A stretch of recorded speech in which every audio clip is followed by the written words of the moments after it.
दिल जीना यहाँ, जरा हटके जरा बचके, ये है बॉम्बे मेरी जान। 8 जुलाई 2021 साउथ मुंबई का अंबेडकर नगर एरिया।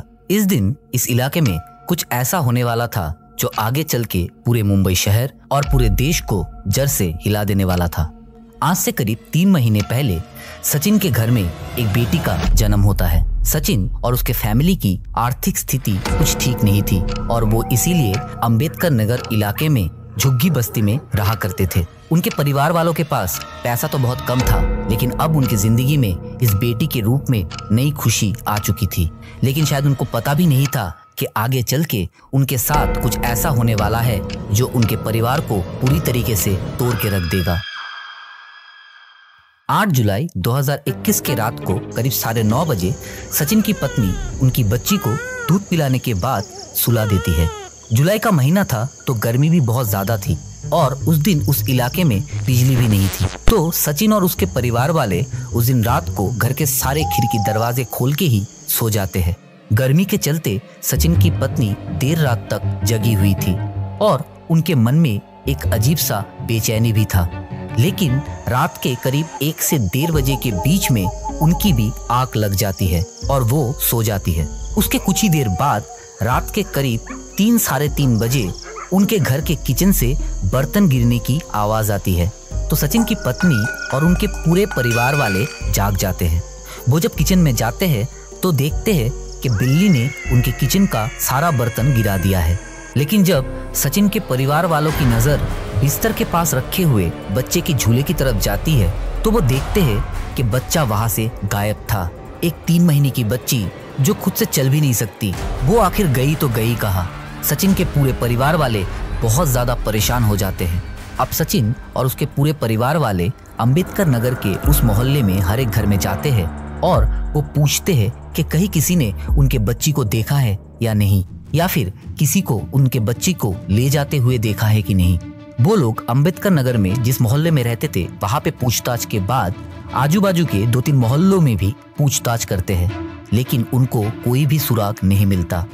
आखिर एक 3 महीने की बच्ची कैसे अपने घर से गायब हो सकती है, किसी को कुछ भी समझ में नहीं आ रहा था। लेकिन आगे इस कहानी में जो मोड़ आने वाला था वो किसी ने सोचा भी नहीं था।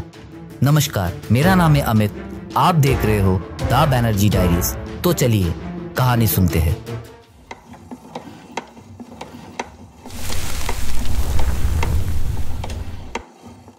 जब चारों तरफ पूछताछ करने के बाद भी सचिन और उसके परिवार वालों को बच्ची की कोई भी खबर नहीं मिलती तो थक हार के वो मुंबई के कफ परेड पुलिस स्टेशन पे जाके पहुंचते हैं और उनको सारी बातें बताते हैं।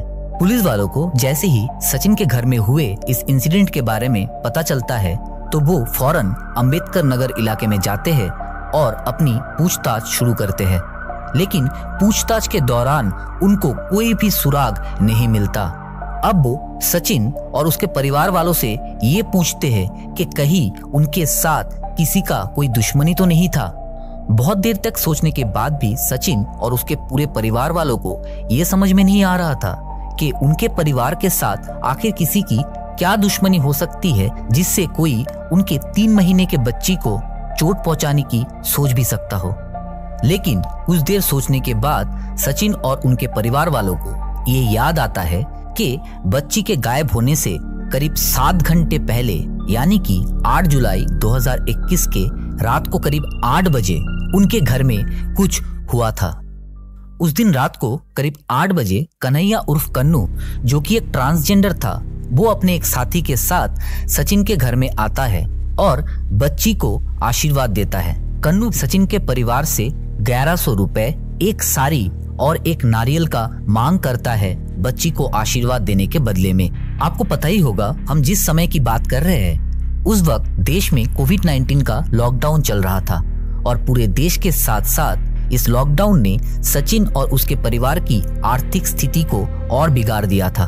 तो जब कन्नू सचिन के परिवार से 1100 रुपए, एक साड़ी और एक नारियल का मांग करता है तो उसके बदले में सचिन के परिवार वालों के पास देने के लिए उतना पैसा नहीं था। तो सचिन के परिवार ने कन्नू को 200 रुपए, एक नारियल और एक साड़ी देने का फैसला किया और कन्नू को ये भी कहा कि जब उनकी परिवार के पास थोड़े पैसे आएंगे तो वो कन्नू को बाकी का पैसा भी दे देंगे।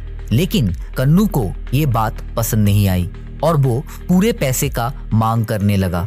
लेकिन जब कन्नू को वो पूरा पैसा नहीं मिला तो उसने सचिन के परिवार वालों को ये धमकी दी कि वो उनके साथ कुछ ऐसा करेगा कि उनको पछताना पड़ेगा, और वो ये कह के वहां से निकल गया।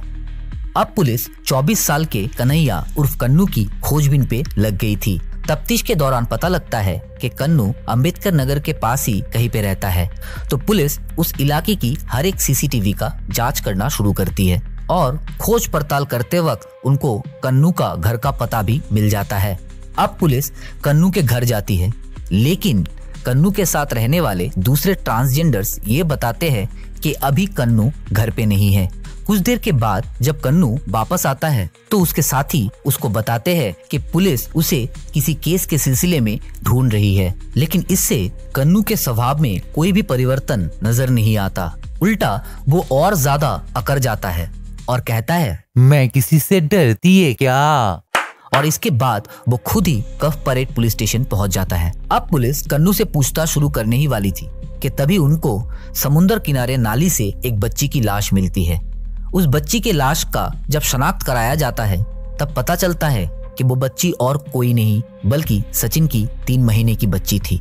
जब उस बच्ची का पोस्टमार्टम किया गया तो पता चला कि उस बच्ची के साथ मौत से पहले घिनौना काम किया गया है और उस बच्ची की मौत दम घुटने की वजह से हुआ है। अब कन्नू के पास भागने के लिए कोई भी रास्ता बचा नहीं था।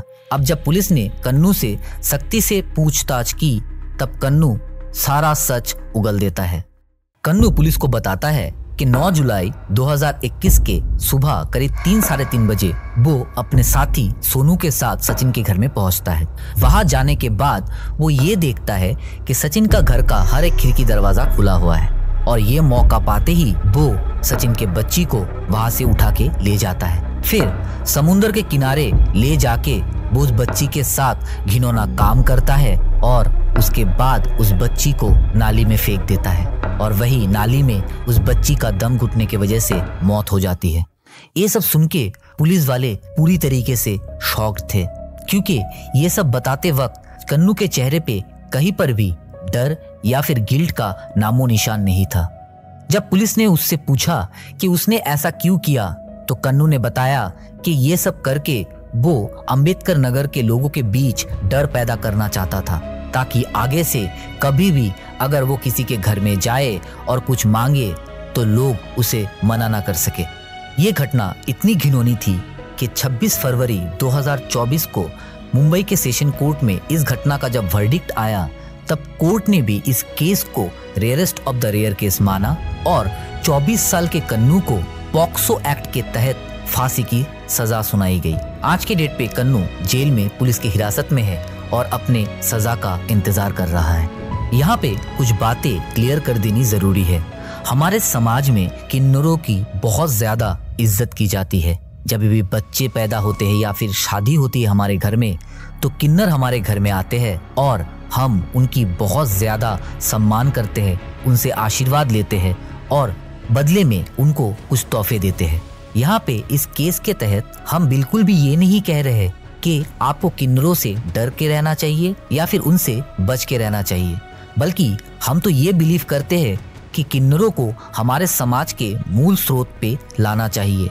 यहाँ पे ये बताना जरूरी है कि कन्नू कोई नॉर्मल किन्नर नहीं था, वो एक लड़का था जो बाद में जाके एक ट्रांसजेंडर बना। अगर आपको हमारी आज की ये कहानी पसंद आई है तो हमारा बस एक ही रिक्वेस्ट है, हमारे इस वीडियो को लाइक कीजिए, हमारे इस वीडियो को शेयर कीजिए और हाँ, हमारे चैनल को सब्सक्राइब जरूर कीजिए। इससे हमें नई नई कहानी लाने का हौसला मिलता है। मिलते हैं अगली कहानी के साथ, तब तक अपना ख्याल रखिए और देखते रहिए द बैनर्जी डायरीज।